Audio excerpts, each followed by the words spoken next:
this discussion further now with Gauteng Education spokesperson Steve Mabona, and we also have Dr. Shahida Oma, who is a clinical director of the Teddy Bear Clinic. Good afternoon to both of you. Thank you so much for coming through. Afternoon. Thank you. Now, Steve, let's start with you. The MEC and yourself, of course, visited the school today. Talk to us about your findings, because apparently the video is 5 months old. Definitely. As you know, that as the department, we have a zero tolerance on misconduct when coming to our learners. You know, when the incident occurred 5 months ago, the learner was immediately suspended and taken through the disciplinary process. All right, but the video only came to your attention as the department yesterday. No.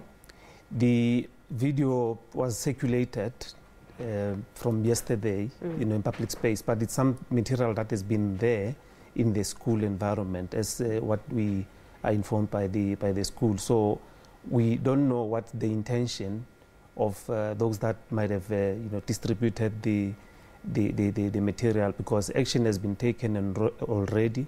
The child actually has been recommended for expulsion, but because of just before we talk about the procedures the disciplinary proceedings that were taken against this child, what was happening here? Because we don't get to see where it started on the video, but we get to see the final product of the quarrel between the teachers and this child. Look, information at our disposal is that the learner has a medical condition, which on the day we were informed that he had not taken medication, which might have sparked the behavior. So if the child has a medical condition, why is suspension or expulsion recommended? Because the child was suspended and expulsion was recommended. So if he suffers from, or he has a specific medical condition, why this decision was taken then? Look, hence the MEC has appointed the task team, interdepartmental task team, which comprises of social workers from the Department of Social Development, our psychosocial unit, our inclusion and special school unit, because what we need to do, we need to identify a school that will accommodate the learner, because with some conditions, learner must be supported in the sense that you identify a school that will be appropriate for the learner. So we've given them up until Tuesday. They've already started to interact with the parents, actually, because parents were at the school this afternoon. So the process has commenced, because we felt that as social workers, they also need to understand what is happening at home. Are there any things that might have sparked the behavior besides the medical condition? The behavior, is there anything that we need to know? And hence that task team has already commenced to do their work, and they will have to find a school for the learner. Let's bring Dr. Oma into the discussion now. That's exactly what you were telling me off air, that we should not blame the pupil himself, but we should take the blame as adults. And I think it's important to contextualize it. So I like what my learned colleague said, because where do children learn their behavior from? This child, the strong emotions that we've seen expressed and articulated is clearly an indication of frustration, desperation, anger, the child feeling totally out of control, helpless, powerless, and reenacts something that he may have been exposed to.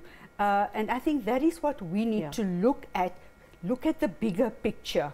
Where is this coming from? Why is it coming? And also taking into account that this is a special needs child. Of course, we cannot condone any kind of inappropriate or unruly behavior, but we need to unpack the layers and see where, what is this aggression all about?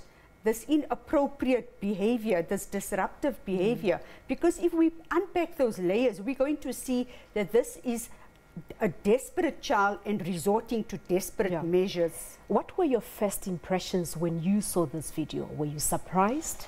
Were you shocked? Or you sort of empathized and understood where this child comes from? So it was all of the above, but for me it was a stronger feeling of advanced, accurate empathy, that if we actually wear the shoes of this child, we can see the world differently, of what the child has been exposed to, how the child has been socialized, how the child has probably been spoken to, engaged with, and therefore this kind of shocking, unacceptable and inappropriate response. Yeah, because now we understand from the department that the child has a medical condition, which of course it's not surprising.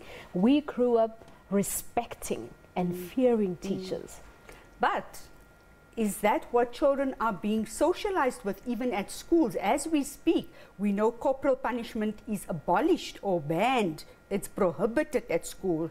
But we find that children are still treated disdainfully, with disrespect, and even with physical infliction of punishment. So it doesn't actually surprise me that we're finding children are inciting more violence or becoming more aggressive towards their significant others, like educators or their peers. I mean, this seems to be a norm that we need to address seriously. Because that's the reality, Steve. We've seen a number of videos, of course, going viral this year of learners attacking teachers. So the problem is bigger than this case as it is. I received this video from a cousin of mine who's a teacher, and she said, this is what we are subjected to on a daily basis as teachers. So this surely shows that the problem is bigger than what we're talking about now.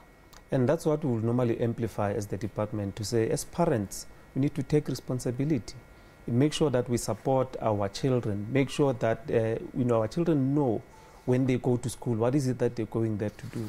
Irrespective, because in some other instances, learners will say, yes, I was provoked by a teacher and I ended up doing this, but we say it's not justifiable. Hence, as the department, we will not fold our arms and say we're not taking action because of other conditions, but we need to then make sure that the learner is supported. Hence, we are saying the multi-discipline team that has been appointed today, they should be in a position to assist us to make sure that we support the child, make sure that we don't ruin, the future of the child, but also, go home. Professionals already started with the process, so they need to go home and check what is the support, system that we have at home. Is there anything that the child has been bottling up? What's the support system that teachers have in schools? As I say, this is not a first incident, and it's. I would want to imagine, Dr. Omar, that is, as much as this one went viral, but there are many incidents that go unreported that we don't get to see as the nation. This surely shows that there's a big problem. So the support structure that you provide to teachers. Look, hence we say, what is happening at our schools? 80% we don't have to apportion blame, but we put responsibility on the shoulders of our parents. And our parents are represented by the SGB.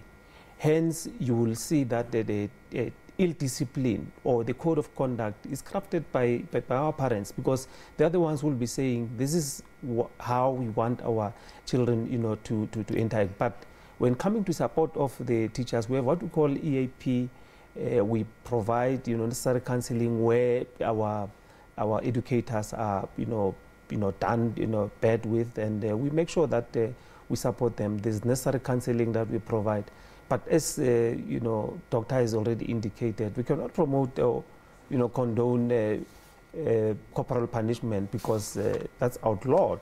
So when teachers, they don't need to take law into their own hands and probably find themselves assaulting. And hence we say that will be misconduct as well. So we need to make sure that, parents play their major role, that of making sure that learners are not ill-disciplined. When they go to school, they know that they are going to be educated there than being disrespectful.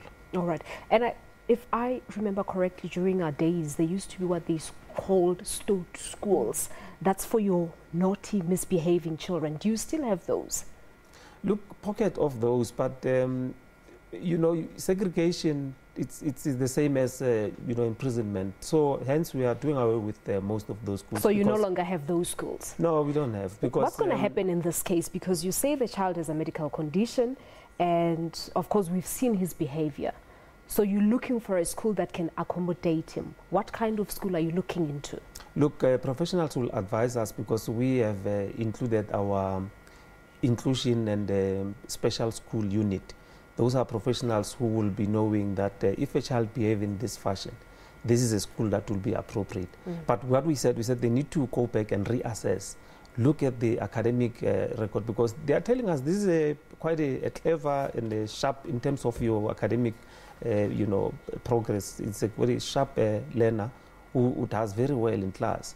So they need to reassess and check on which school will then be appropriate to take the learner through. But you can't have a learner in a school where there won't be probably necessary support, because if one is under medical attention, you need to support on a continuous basis. Educators that are specialists on those fields, they need to make sure that they monitor very closely. They know that that child cannot go probably in the classroom without medication, and just need to make sure that the child is well supported when coming to medical attention. Are you of the view that segregation of learners amounts to imprisonment? Well, I think it's important that this situation be evaluated thoroughly with the multidisciplinary professionals, and we're always looking at inclusion. We don't want to separate children or isolate children, so giving them opportunities for the potential to develop optimally. So I think that I'm a proponent of that, or we at the Teddy Bear Foundation propose that we look at children's best interests. But I think I want to speak to what my learned colleague spoke about, responsibility.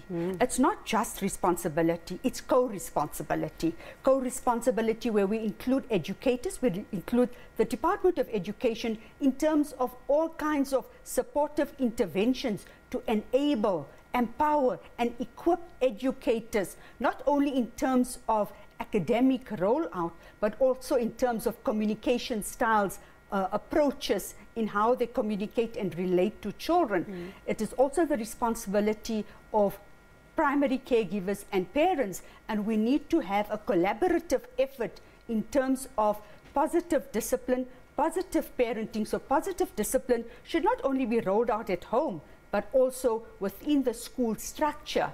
And I agree there are psychosocial support services, but we know that it's not adequate. The stresses and the volumes that educators are faced with are really horrific, and we need to address that. And you say that we should also take our place as parents from home.